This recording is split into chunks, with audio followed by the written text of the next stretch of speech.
Admiral, radar shows that we have liberals approaching at 3 o'clock, and libertarians at 9 o'clock, and conservatives at 6 o'clock. They're coming from every angle, every viewpoint. Hey, Green Bay, this is Elliot, and this is Political Radar Green Bay, and I'm here with a surprise Mr. Guest that we're going to disclose at the end of the episode. Really? Okay. No, we're not going to do that. I'm here with, of course, if you watch the teaser, which, of course, everybody watches the teaser first. So Jacob tells me. No, we're here with Jason Jerry. I am a man with two first names. So I have a student who has three first names. Really? Well, I have a middle name that is also a first name. So Well, sure. but it's Muhammad. You can't. Oh, do that. I cannot. That's amazing. I did want to name my son Jerry, which would have been great, but I got overruled. So now he's Alexander Justice Jerry, and the coolest middle name ever. That is pretty cool. Yeah. So, why are you here? You asked me to be here. This is the third time, and the first time I could actually show up. I'm sorry for the previous two. He begged and pleaded. So no, not true. So, as everybody I think knows, you have this community of disciples, the Lamanites. So tell us about Lamitarians. No, it is. It's a chat room. It's a chat room where I pluck news stories from the local headlines, plop them on the group, and then people talk about it. But it's not like I rule it with an iron fist. It's I try to keep things neighborly, and it seems to have worked out for the last 2 years. It's not rife with trolls. We make sure to eliminate the trolls, unlike the one. There are a few that actually entertain the heck out of us, so we keep them high Harry. But it's a lightly moderated chat room, basically, that I produce like I used to produce an old newscast back in the old days. I guess they call it a news aggregate now in new media. But Sure. Hey, those are new words, and I'm not hip to the buzzwords kids are using. Some of them. You are. I've heard the aggregate. So you have a background in what you call traditional media. Yeah, I was what I like to call an old school news producer and the dividing line was pre 9/11, because after 9/11, I believe, is when it split among hyper-partisan lines. But before that, the news was the news, and people watched the nightly news, and they didn't question whether it was fake news or whether it had an opinion. You trusted CBS, ABC, NBC. The cable news hadn't exploded yet. CNN back in that day was a news provider to the networks. They sent the reporters around the world and sent it back on the feeds. There was no opinion involved in it. So when you see AP and Reuters and CNN, us old school guys think, well, that's got to be impartial. CNN drifted away from that. And then you saw the rise of the HuffPo and the Fox News from there on. But after 9/11, that's the way it got. I was just an old school local news producer who, by trade, saw every story straight down the line. There was no side to a story. There was just the story. And a lot of that just stuck with me over the years then since. And that's what I tried to bring to the internet. Okay. Because honestly, I saw it happening on Political Radar. I took a good decade off of even caring about the news. Yeah. To raise some kids and do other things. Yeah. And when I came back to it, I really liked what you guys were doing in terms of that new media. It reminded me of what I was doing back in college on the old cable channels. Got to watching it and got reinterested in news. Noticed you had your group where people wanted to talk about local issues, but it was being drowned out by all the national issues. So I kind of pulled it out of there and made it its own thing, and then started doing the live broadcasts from the council meetings with the discussion. And what really was good in those early days was getting both the media and the politicians to join in that conversation. Sadly, as things grew, a lot of them backed out because the more eyes upon them, the less they wanted to be seen. Sure. Unless it was election time. So now it's basically to the point where, I'll like a news producer does, I'll pick through the stories that matter, throw them up, give it some sort of order and a rhythm, and let the people talk. So where do you think things are going? Locally? I mean, with all this stuff, like with what I'm doing here with, me and Jacob and what. Well, none of us are making a living off of it. I mean, hell no, you know that. Yeah, exactly. I tried. Yeah. I mean, I have no idea how to monetize things, and the llama's Yeah. not going to make any money Right. that way. So, you try to do what you can. It's a struggle. And after taking 10 years off to raise some kids, it's hard. I burned a lot of bridges in TV. You don't hop around TV stations without burning some bridges in this Right. town. Right. But, I used to produce for Tom Zalaski, Chuck Ramsey, Mary Smits, and Bill Jartz when he was, back in sports. Right. And they're not looking for that anymore. They're looking for bright, young, fresh millennials who know how to hit the 15-minute mark instead of building a good lead and then worrying about the B block and your kicker after. And who work for $9 an hour. Which I would still take at this time. Seriously, I would take it. But yeah. I mean, whatever. Right. Fair Right. enough. Yeah. Yeah. So you do the internet thing and you try to do what you do with it. And I'm hoping to either kill it entirely or expand it tremendously. It depends on which way I take. It's a choose your own adventure. I mean, at do you this point. think that like the political radar llama empire is gonna upend the local media, or do you think like they're gonna see what we're doing and they're gonna take the good parts and just co-opt us? I think if anything, the local media, what they have to do is different from what we have to do because they need to cover all of Northeast Wisconsin, whereas I don't give a rat's ass about anything outside of Brown County. I've decided to be hyper-local. Right. You look at more of the national political scene, but also don't get into newsy type stuff. Everything has its own. There might be a niche for many different things. Right. You know what you see with the Press Times, the former Ashwaubenon Howard Swamico Press. Yeah. They're now trying to get back to do what the News Chronicle as an alternative to the Press Gazette. Yeah. They're trying to focus more on what Howard and Ashwaubenon and De Pere and Hobart and the surrounding areas are doing. Because your TV stations are just going to be Green Bay, Appleton, Oshkosh, maybe Fond du Lac, Manitowoc, Marinette. Those are their focal points they have to hit. It's just a matter of what do you want to know about where, and then where can you get it from? Right.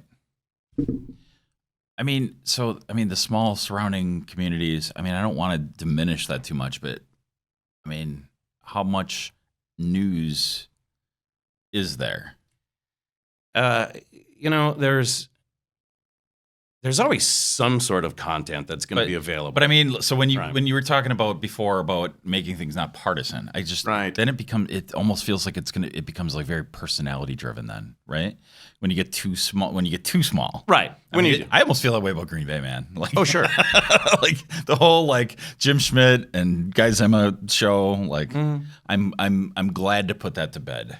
Yeah, and it's nice because I don't think that because the media, the local TV media, really needs to cover such a wide area, a lot of the things that happen on a small local basis, even the good things going on, the public events, your farmers markets, things like that aren't getting enough attention.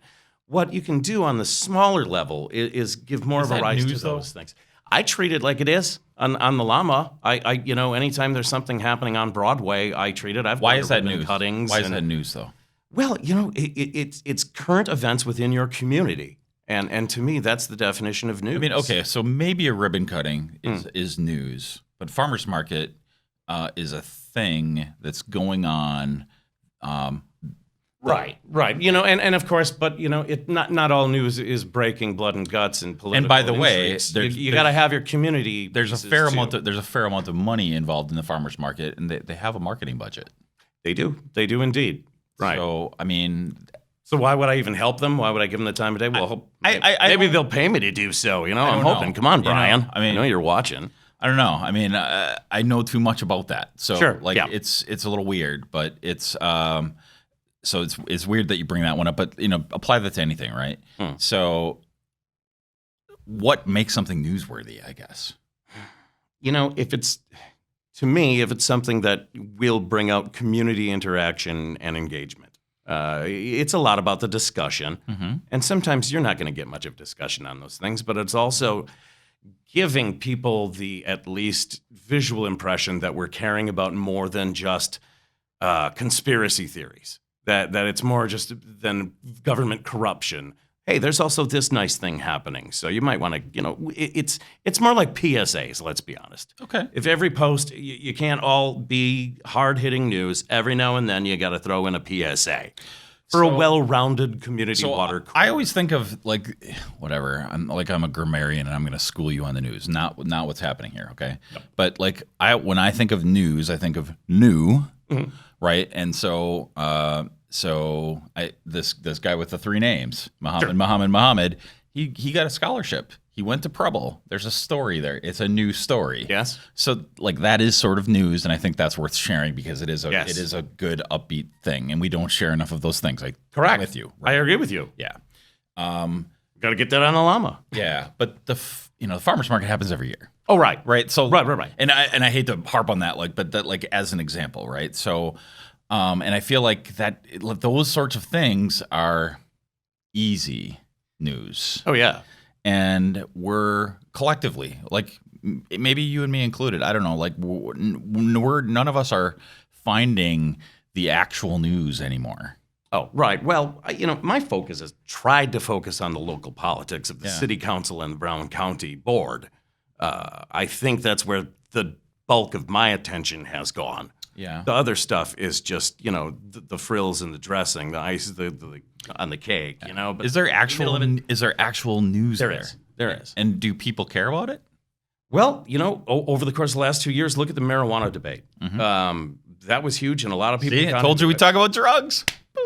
Well, it was to me, that was to me the biggest example of government not listening to the people who put them in. Yep. Well, they literally didn't listen. I was up there talking. Right. They literally were not listening. Exactly. And I literally yelled at them about that. Yes. And when you come back and now you see that, and we broke it down by every single alder district, every single supervisor ward, and it was always between like 72 to 76%, very consistently. That's true. And you have pointed that out pretty consistently too, yeah. So to me, it's not a matter of the issue. It's we're the ones that put them there. Right. Yeah. Enough people cared to come out and vote on that issue. Now will they come out and vote when these supervisors are back up for re-election? Right. Because otherwise, some of these guys are skating by with the neighbors in their cul-de-sac, getting them into office. But and let me tell you, there are some very closed-minded, not very intelligent people on that county board. A lot of them sitting in the second row. Right. I don't dispute that. I yelled at them. Yeah. I think we're both clear on who those people are. And that's why I like to focus on the city and the county politics because for me it's not. First of all, I can't math, so I cannot get into the specifics of developments. But I do watch every elected official as almost like they're a character on a TV show and dissect them psychologically. Yeah, good. So it's fun for me to watch the Green Bay City Council as though it's 12 angry men and a few women. And the same thing goes with the county board. It's a fascinating character study on how they interact, and I just wish that more of the voters would see how that plays out. Right. Well, what can we do to make that better? Because I feel like no matter how many issues we pick out, and all the stats that we throw out and scream, you're screaming, I'm screaming, Wendy's screaming, and not just about marijuana, other things too, right? Like, how do we get people to vote? How do we get people to care about these things? You got me. That's why I'm sick of being the boss. I would just like to put the stuff out there and let the people, because I've been screaming myself hoarse about a great number of issues. But I mean, I think we need a boss. We do. I mean, and maybe that's you. I don't know. I don't know who the boss has to be. Maybe you're tired of it. I don't know. I'm tired of being the boss. I ran a wrestling company for 15 years, and I am sick of being the boss. That's the thing. Everybody thinks build the llama into something that can monetize. And I'm at the point where I just put me on something and let me talk. I appreciate that. Right. I don't want to be the boss either. But I see the apathy, and it's not just young people. That's the thing that troubles me. No. It's a wide gamut of people, and it's across political. It's everywhere. The apathy, and where there's not apathy, there's cynicism. So even when they do vote, they're cynical about it. So I just, and maybe the thing that just sticks with me now is that 9/11 thing. I never heard you say that before. Yeah. And so I just keep going back to that, and I'm like, I think there's something a little bit to that. That's when people really started questioning the message behind the media. It's when hyper-patriotism rose to such an extreme level that you dare not question certain things. Like, look at taking down the 9/11 memorial. How hard have we tried to get that eyesore that they never should have accepted down? Right. Because it's all about America. I know. How dare you take down that symbol of America? I know. So put the beam in the museum so that everybody can see it and it stays out of the weather. But you can't put it in the museum because the county doesn't want it. The city can't get rid of it. And it all comes down to political red tape. Right. But at least they took it down. At least Mayor Schmidt, in one of his final acts, decided, all right, you know what? I'm not going to put this on Eric here. Let's just get it down.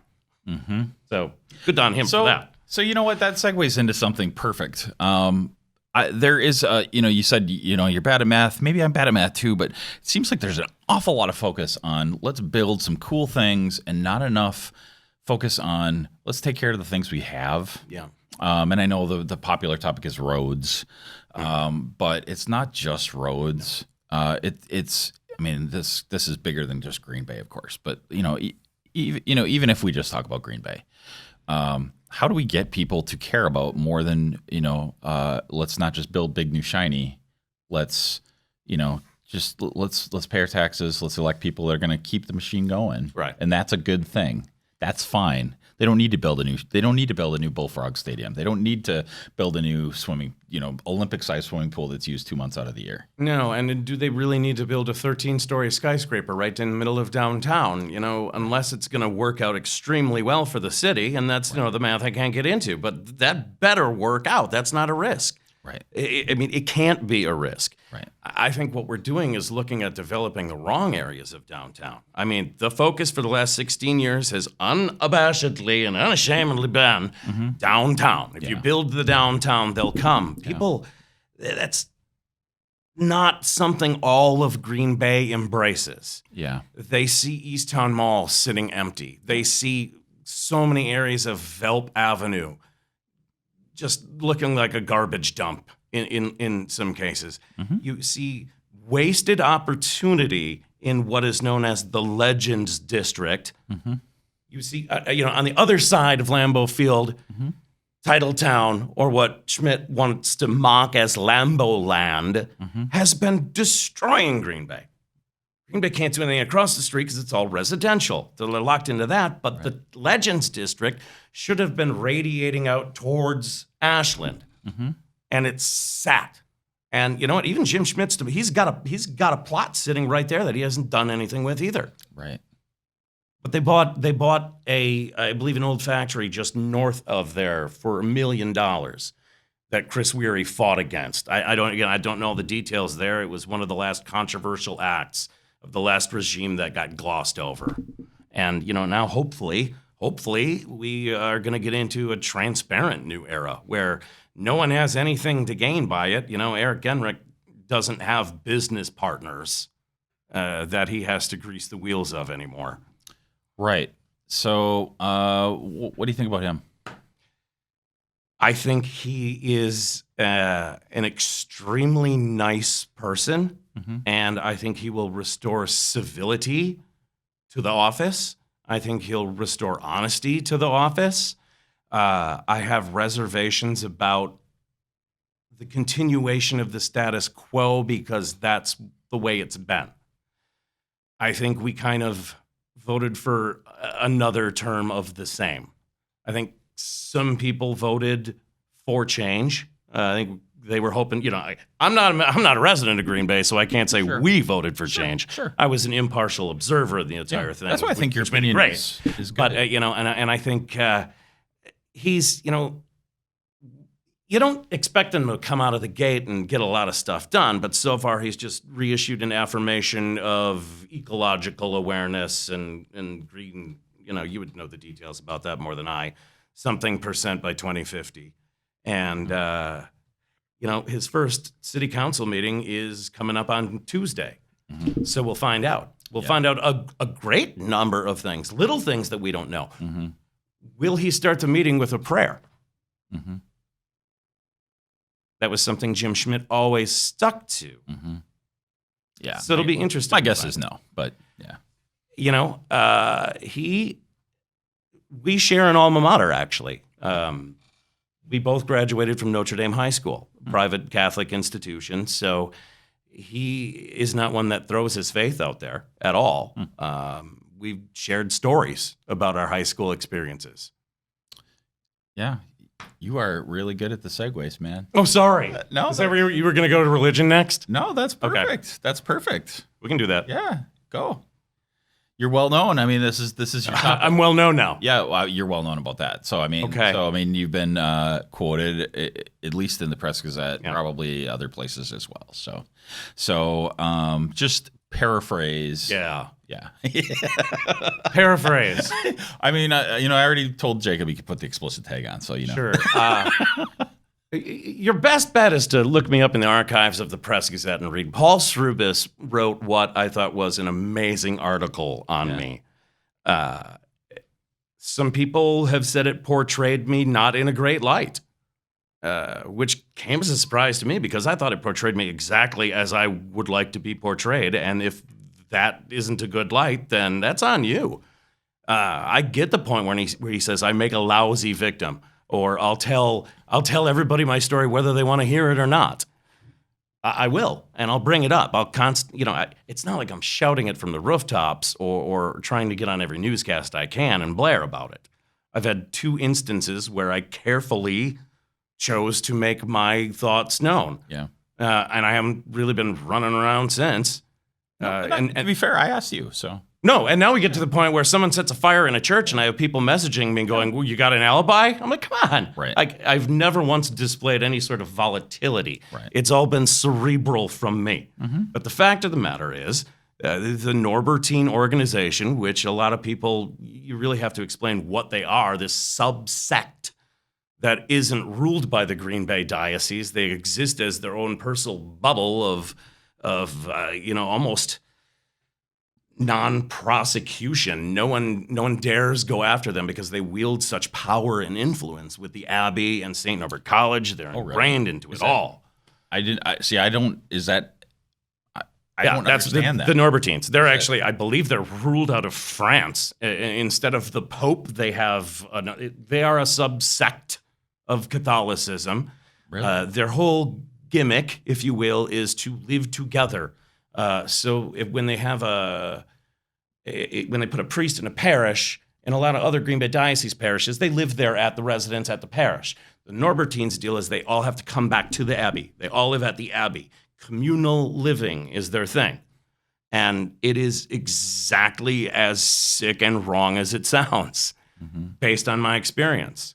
Yeah. At least in those days. They may have changed it now that they paved over the hot tub in the basement where they used to rape boys, but that's what it used to be.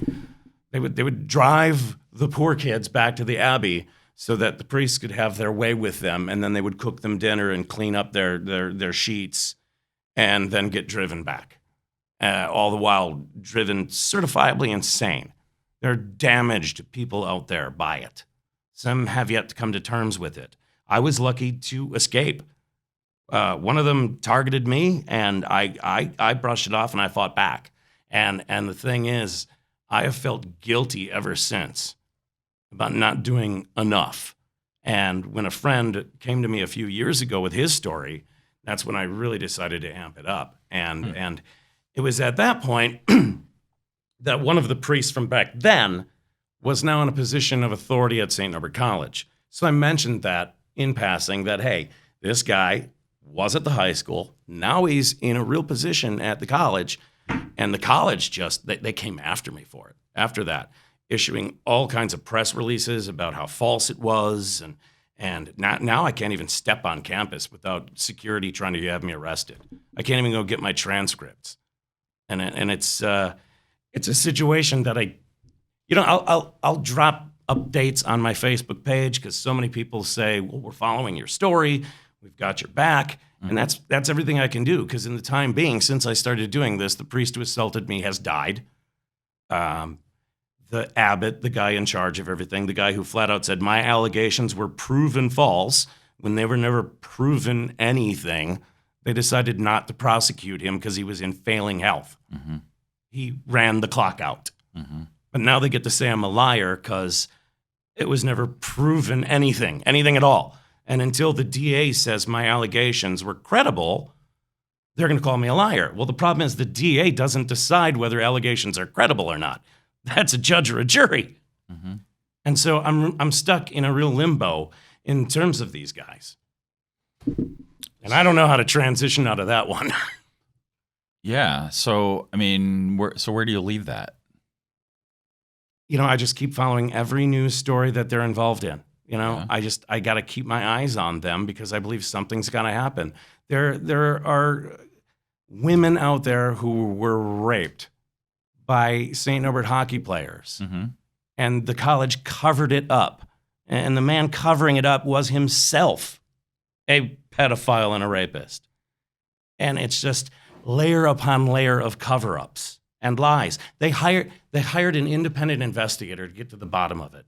And then they released that to the press. The independent investigator came back and said, well, he drew his own conclusions. Fox 11, Ben Krumholtz did an amazing story on it. And these things fall upon deaf ears.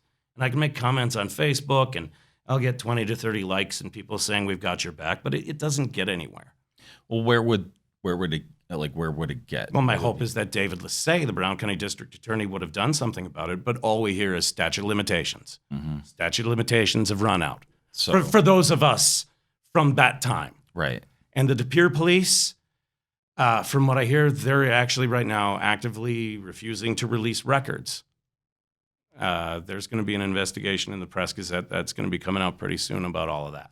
Okay. But De Pere police have not been cooperating with it. Yeah, I mean, if there's some other cover up that's especially recent and not, It's going to be a thing. Yeah. It is a powder keg that we've all been waiting to explore. So, I worry about this because the St. Norbert College is very integrated into the local They are. charities, Yes. and they do a lot of good things. They do. They do. There's a lot of good people that work there. Yeah. I know a lot of them. You probably know a lot of them. I do. Of course, I know people on the inside. Lots of people on the inside, but there's a few bad apples. Right. So that's, makes it really We're to the point where the good hard. people on the inside need to start standing up to the bad apples. Yeah. Well, I mean, that becomes difficult if they're in a position where they can't do that. Depends on what's your paycheck worth to you. Yeah. Is it worth dignity? Yeah. Yeah. Because if they're watching and they know the problems, they know exactly the one particular priest that I'm talking about. He's been the focal point of all the investigations. And frankly, I don't know what he has on the president, because it must be something. So, I mean, this has been kind of a thing across the country. Universities are not known for their acceptance of actual free speech. Right. So, to varying degrees, right? You could even be a tenured professor, and you say something that's the wrong way to the wrong person, and yeah, maybe you don't get fired, but they make your life very difficult, right? Right. So, it's easy for me to say, right? Nobody's going to fire me or maybe they will make my life difficult. I don't know, but I'm guessing that's the difference between a public and a Yeah. private institution. yeah. I mean, they're private. Yeah, right. St. Norbert is absolutely private. Yeah. As private as one can be. Yeah. Oh, so that's what you mean. Yes, that's what I mean. Yeah. So you think At GB, you're dealing with an entirely different set of rules. So you think they would have to be more transparent at UWG? Absolutely. Yeah. Absolutely. Yeah. I mean, that's my take too. I mean, I work there, so St. Norbert Little biased. basically owns and runs DPR. I mean, I think Yeah. half of the city council are employees of the college. well, it's huge. Mhm. Yeah. And I don't care about making enemies, because they already Yeah. refused to admit that I went there. Even though it's funny, because that was what I used to be known for, was the voice of St. Norbert College for the mid-'90s. I started up their entire TV station in their sports department. Really? One of my color announcer for football games still calls their hockey games. He's in their athletic Hall of Fame. So it's like the roots still run deep, and I was very, very proud of my college. So how could we get you back? Brian Brees. How could we get you back in with them? First of all, Brian Brees, the president, can take a phone call and meet with me instead of having me thrown off campus when I try to go meet with him. But he could meet with you somewhere else. It doesn't have to be on campus. Meet with me wherever he wants. It can be right here on set. Now that would be great. Yeah. I mean, I wouldn't want to pressure anybody. No, it wouldn't. But we could get some of those ratings up, right? Well, but I mean, to be fair, like Jacob would edit things if that had to happen, right?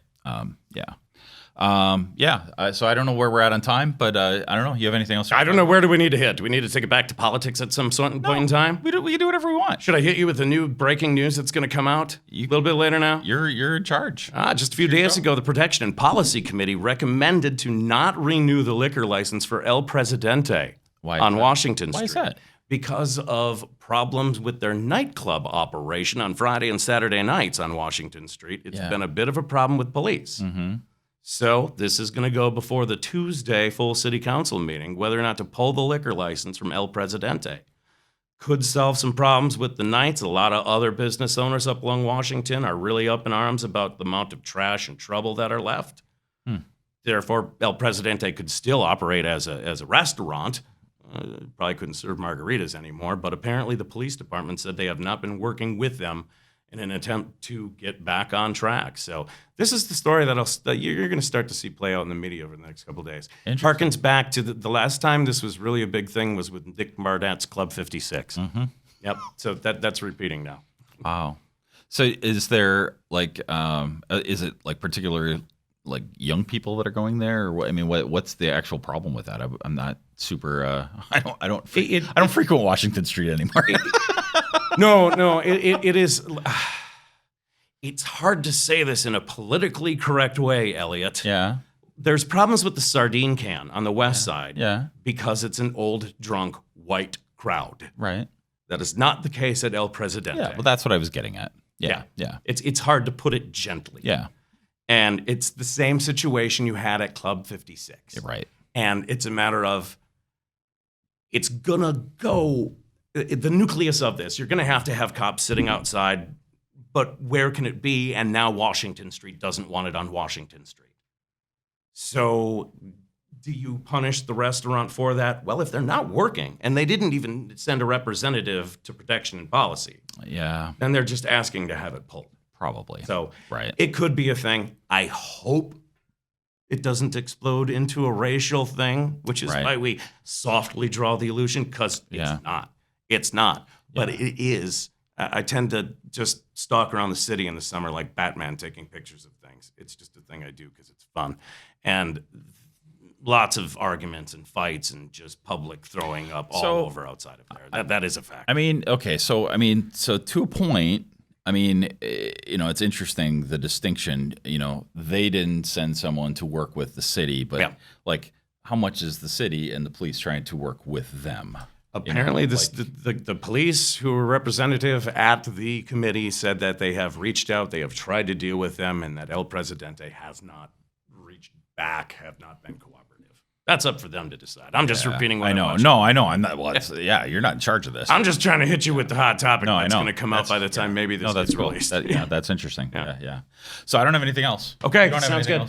I can always come back. Yeah, cool. I appreciate you coming. Sure. So everybody should continue this discussion in Facebook, on the Political Radar community, in the Llama, on the Blind Partisan community on Facebook as well.